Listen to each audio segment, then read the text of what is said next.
So let's discuss about the address resolution protocol, which is also known as ARP. So ये भी एक important topic है in terms of the interview, और आपको knowledge होनी चाहिए अगर आप किसी भी इंटरव्यू में अपीयर हो रहे हैं. So it is a very critical topic, address resolution protocol. So समझते हैं कि होता क्या है. सो एक्चुअली आर्प जो है आपका address resolution protocol, it resolves IP address to MAC address. So IP address we know it's a logical address and MAC address is a physical address.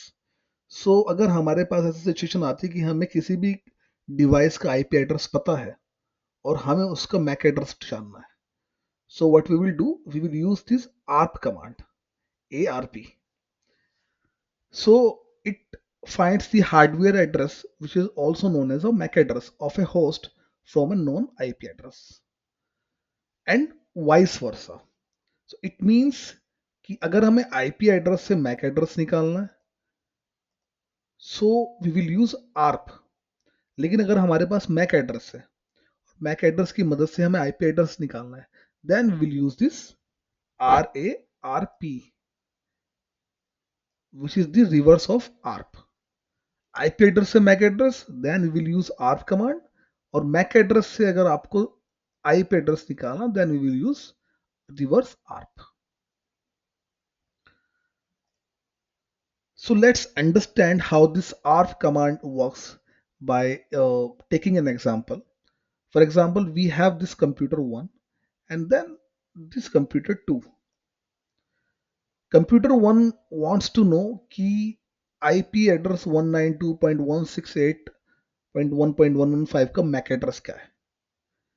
Both the devices are connected with a switch. And let's assume कि इन दो computer के अलावा भी और 3-4 computer यहाँ पे switch से connected है. Computer 1 wants to know the MAC address of IP address 192. So 192 जो IP address है वो है आपका कंप्यूटर 2 का. So कंप्यूटर 1 को MAC address जाना है कंप्यूटर 2 का. कंप्यूटर 2 भी स्विच से कनेक्टेड है, इसके अलावा कंप्यूटर 3 कंप्यूटर 4 भी स्विच से कनेक्टेड है. सो एक आर्प रिक्वेस्ट जाएगी कंप्यूटर 1 की स्विच के पास कि I want to know the MAC address of this IP address.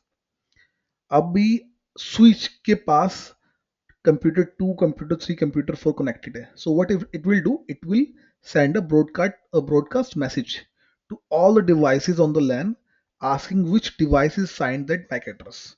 तो जितने भी सिस्टम है, फॉर एग्जांपल 2 3 4, सबके पास ये मैसेज जाएगा कि 192.168 ये जो आईपी एड्रेस है इसका मैक एड्रेस क्या है.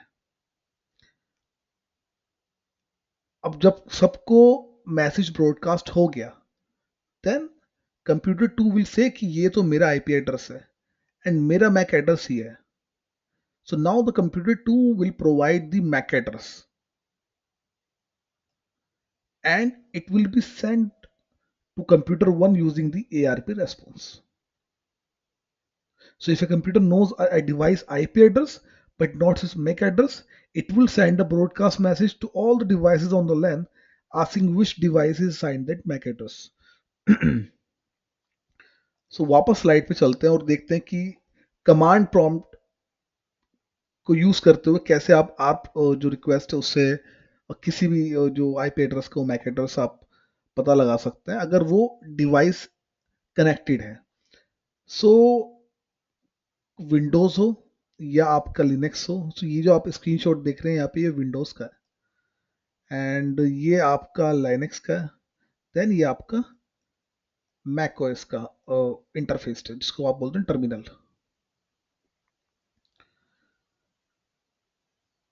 कमांड तीनों में सेम ही है, आर्प स्पेस डैश ए.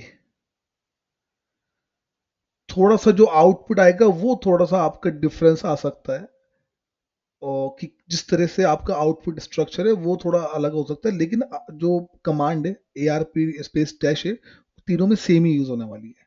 सो अगर आप यहाँ पे देखें कि A R P dash space dash है, यहाँ पे हमने कमांड रन करी एंड देन आपको एक टेबल मिल गई where internet address, physical address and type mentioned है. So internet address is basically the IP address. तो ये आपका आईपी एड्रेस हो गया। Then we have physical address. So जैसे कि आपको पता है कि फिजिकल एड्रेस जो होता है वो आपका मैक एड्रेस होता है। सो ये जो यहाँ पर लिस्टेड है एड्रेस, ये आपका हो गया मैक एड्रेस।